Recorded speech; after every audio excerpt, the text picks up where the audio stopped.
in a great position. Yes. And so what do? They take their battleships or their ships and they fire their cannons and they hit us and they hit us and they hit us and like, surrender, surrender. And we're like, no, no. And so Francis Scott Key, who happened to be on one of the ships trying to negotiate the release of some people who shouldn't have been picked up by the British, but nevertheless, he was on the ship, and they're like, okay, well, we got the release, but can we go now? And they're like, no, we're not going to take that ship back to the shore because the ship is participating in the bombardment of Fort McHenry, and we're going to take it down. So Francis Scott Key is like, okay, well, then I'll just observe. I'm rooting for the Americans, and he does. He roots for the Americans. What do you expect? And he writes on a piece of paper a poem about how our flag did not come down, right?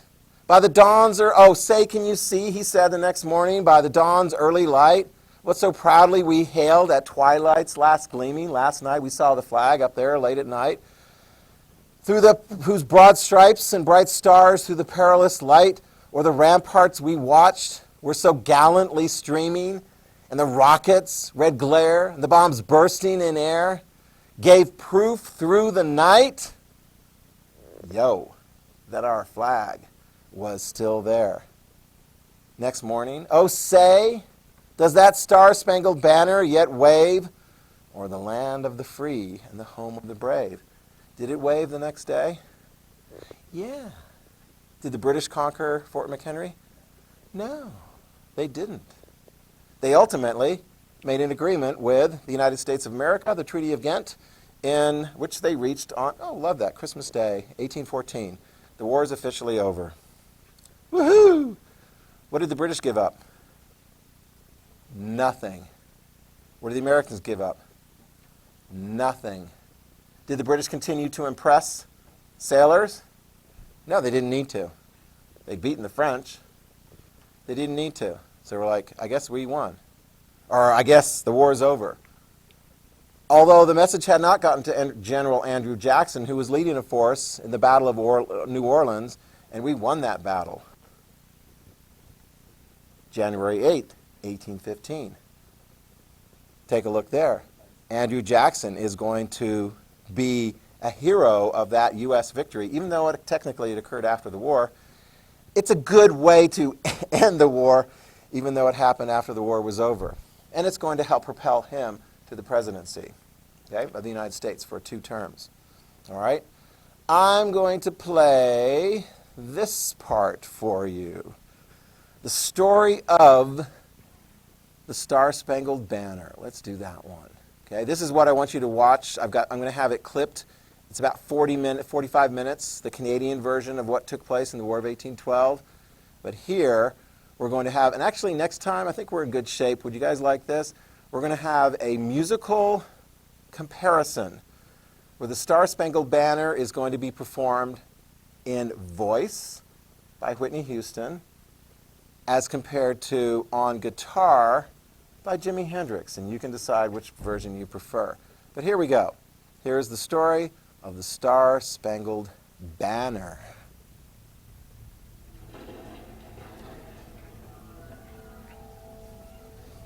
As told by some guy who's on YouTube, and that worked out pretty well. Oh my gosh, seriously? God. Pop-ups. You know pop-ups. It's sometimes called the Second American Revolution because it was fought over promises made but not kept by the British at the end of the Revolutionary War. It was an especially vicious war, for Great Britain had been humiliated by their first defeat at the hands of what they considered a fledgling nation. And now, determined not to have a second embarrassment, in the War of 1812, they set out to deliver a convincing message of their military superiority. By August of 1814, the British had entered Washington, D.C., routed the American troops, they chased President and Mrs. Madison from the city, and then they burned down the government buildings, including the White House and U.S. Capitol building, the very symbolic center of the American nation.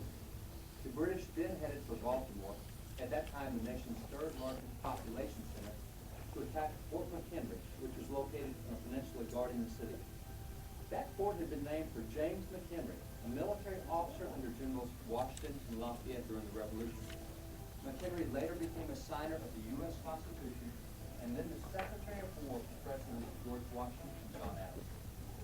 The British understood that the destruction of Fort McHenry would be another demoralizing defeat for the Americans. Now, Major George Armistead, the commander of Fort McHenry, had arrived at his post a year earlier. He understood that at some point in the war, because of the strategic importance of that fort, that he would probably be attacked by the British. So in June of 1813, he had commissioned Mary Pickersgill, a widow who made flags for ships, to make 2 flags for the fort. The smaller flag, which was still a very large 25 feet long and 17 feet wide, was called the storm flag, to be flown in inclement weather. The larger flag, which was the garrison flag, was an impressive 42 feet long and 30 feet wide. Armistead had wanted that flag to be so large that it would be impossible for the British to miss it from a distance. He didn't want them to lose their way and miss the fort. So when the British approached a year later, in September of 1814, they first attempted to take the fort by land. But that assault was resoundingly repulsed by the tenacious Americans. All right, tenacious Americans. Warships then positioned At least in that fight. around the fort to begin a devastating bombardment and force its surrender. However, at the same time the military preparations were being made for this massive assault, a relatively small and otherwise insignificant humanitarian effort was simultaneously underway. As the British had marched from Washington through Maryland and on toward the fort, they had seized leading citizens along the way and carried them off as hostages, placing them as prisoners on board British warships. One of those hostages was a Dr. William Deans. Some of these many friends prevailed in a young Baltimore attorney named John C. Skinner, U.S. government liaison agent. Francis Scott Key. Opposed the British and pleaded for Dean's freedom. He's a good writer. The 2 men successfully negotiated his release, but since the British were about to launch their attack on the fort, all 3 were detained and placed on board a British ship to be released at the end of the battle. Early in the morning of September the 12th, 1814, the British launched their attack. It was raining and wet, so the Americans were flying the smaller storm flag. The British, with their superior weaponry, placed their ships outside the range of the American guns. That's not fair. High trajectory projectile attack against the fort. They're out of range, but they're hitting us. Scores of rockets down Oh, well. the Americans and hundreds of shells fired hot shrapnel. Throughout that full day, during that night, and across the next day, the bombardment continued as Dr. Deans and his 2 friends watched helplessly. After dark on the evening of the second day, the firing finally ceased. The silence was deafening and the suspense was agonizing. Deans and his friends couldn't tell if the firing had stopped because the fort had fallen or because the British had given up. Rising well before dawn on the morning of the 14th, the 3 Americans pressed tightly against the raging ship, straining eagerly to see any indication of what might have befallen the fort. When they had last seen the fort the night before darkness fell, the American flag There's a thing for you. was still coming. The young Baltimore Wait for it, wait.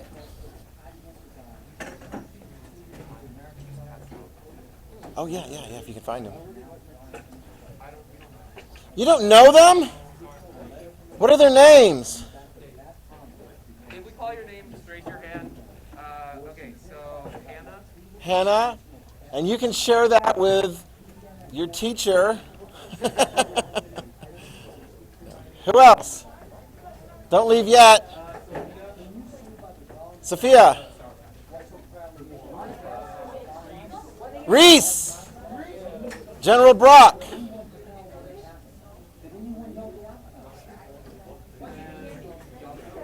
Yakov. What did you wish for? Confections. Oh my gosh!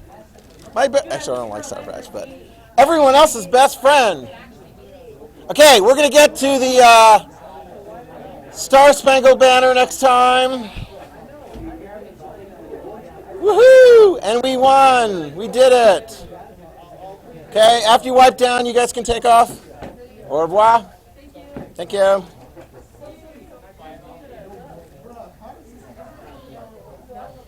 Okay.